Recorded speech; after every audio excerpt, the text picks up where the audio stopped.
My name's John Van Reenen. I'm a Professor of Economics at the London School of Economics and Director of the Centre for Economic Performance. This video is about inequality and trying to just describe the changes of inequality in the United Kingdom over the last 30 or 40 years. We wanted to put some facts out there for people to understand what's happened to inequality. This is all data which can be accessed by anybody. We live in an age where data is more easy to get than it's ever been before. But it's hard to actually compile that and communicate that in a form which is simple for people to understand. And I think it is important that people realise the very large changes, the very big increases that we've seen in inequality in our country over the last few decades.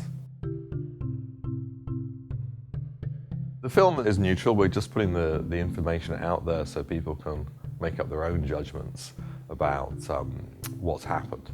But I think it's important that we all start off with the facts. You can interpret the facts in different ways and you can come to different conclusions, but it's good that we start from the same evidence base and then come to our own moral judgments about whether it's good or bad or what can be done about it, if anything.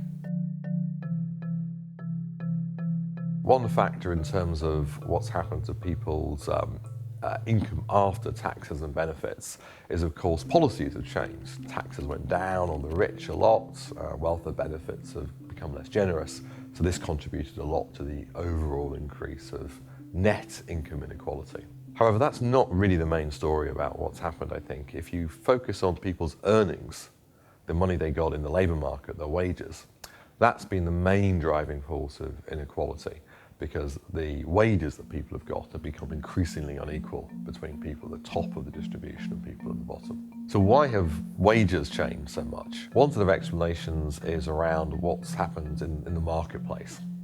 So effectively what's happened is there's been a big increase of the demand for more educated and more skilled workers. And because those type of workers typically have higher wages, that's caused there to be a bigger difference between people who are more skilled and people who are less skilled. Now, why has demand for those people gone up? Well, there's two reasons for that as well. One is technology. So the increase of information technology means that people who are more skilled can use those technologies more easily than people who are less skilled. So the way that technology has changed has increased the demand for more educated, more skilled workers. The other thing which has happened is trade. So as the world has become more integrated, countries like China have joined the world trading system. That's effectively meant that a lot of the goods which those low-wage countries are selling are competing with low-wage people, less skilled people in Britain and other advanced countries. So that's also put downward pressure on the wages and jobs of less skilled people. Whereas, of course, there's far fewer well-educated, highly skilled people in China and India. So for the more skilled people in Britain and America and elsewhere, the wages have not been so affected by that. But there's also issues around institutions and policy changes. So for example, one of the big institutional changes has been the decline of trade unions.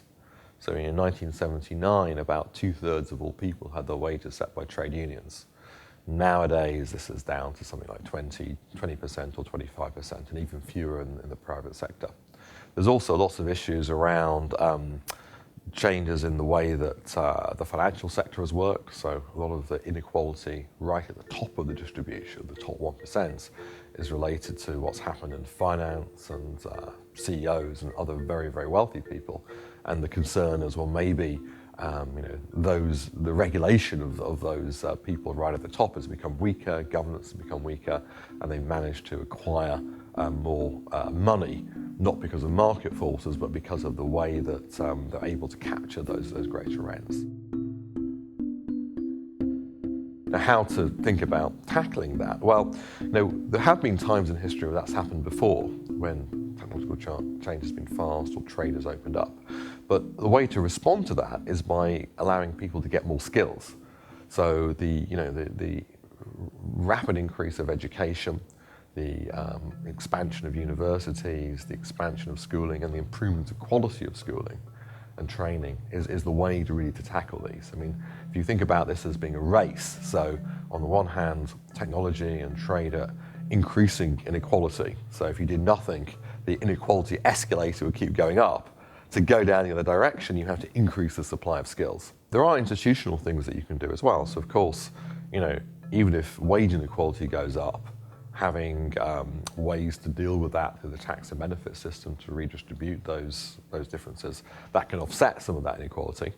Similarly, by having a reasonable minimum wage, to have a decent, that can stop wages falling too far at the bottom end. And there's a lot of evidence that having reasonable minimum wages doesn't destroy many jobs, but it can protect some low-skilled workers. So those type of institutional changes can help, and indeed regulating the sectors where people earn, extraordinarily high wages for things which don't appear to be due to, things which are socially productive ways. So proper regulation of the banking system and the financial services sector, having good shareholder control of CEO pay, those could help mitigate some of the pressures at the top end. So there's plenty of things policy-wise that can be done to counteract some of these changes, both on the kind of education and human capital side, but also more broadly on the kind of set of policies around taxation, around institutions, around regulation. So I think we can do all of those things without going down the Luddite route of smashing machines, or the kind of trade protectionist route, which is just stop, put lots of tariffs up, which I think would be very counterproductive to overall economic growth.